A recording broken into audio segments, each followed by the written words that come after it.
Hi, this is Dr. Jeff, the Rocky Mountain vet. I'm down here in Guadalajara to kick off this spay-neuter mobile.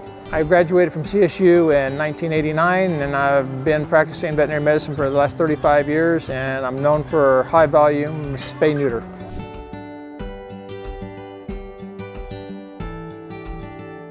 I graduated from Colorado State University in 1989, and the bottom line is I worked animal control, and that really made me see the bad side of things, how people treated animals that were not taking the veterinarians, and it really wanted me to help reduce overpopulation problems, and that's the biggest single threat to dogs and cats across the world, not just America, not just Mexico, but across the world, and it's just being born.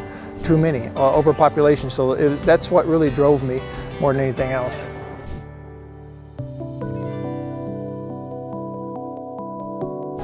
I don't think I have a most memorable case. I spayed a jaguar in Mexico, and I thought that was one of the coolest things I've ever done. But I've worked on animals all around the world. I've been to India 4 or 5 times. I've worked in 46 countries now. I really like heart surgeries. I like lung surgery. So anything on the chest when you're in there and you got a beating heart, to me that's just amazing. So I get really excited over those kind of surgeries. Don't do a lot of them, but we do them kind of, a few every year. Our big emphasis is obviously spay-neuter and other surgeries. We do a lot of bone surgeries, but I think in the end, chest surgeries and working with certain exotic animals is really kind of cool.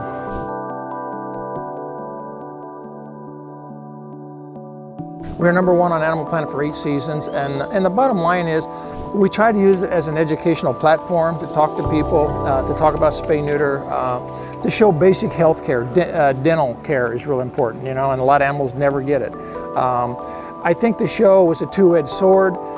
At the time, it brought a lot of people to us, but we didn't really need the business. I've always had a very busy clinic, and the show actually made us busier, which we really couldn't even keep up with, so that was one downside. But I think the positive side was that we used the show as an educational platform.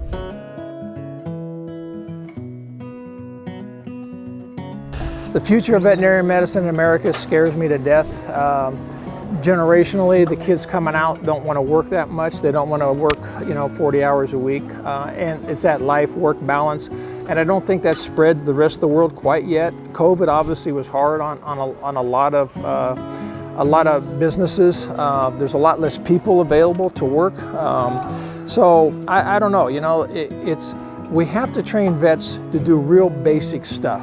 And it's great to have high-end clinics. It's great to be doing TPLOs or the heart surgeries, but in the end, most animals need real basic health care. Vaccines, spay, neuter, an abscess here, some antibiotics for something, maybe some flea and tick medication. And I think that's what we don't address very well as a profession.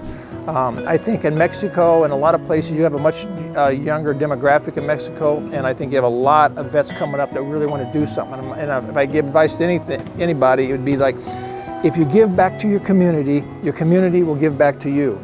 So I think if I had a message, it'd be for the future veterinarians, it'd be give back to your community. It's okay to make a living, but it's also okay to give a little back.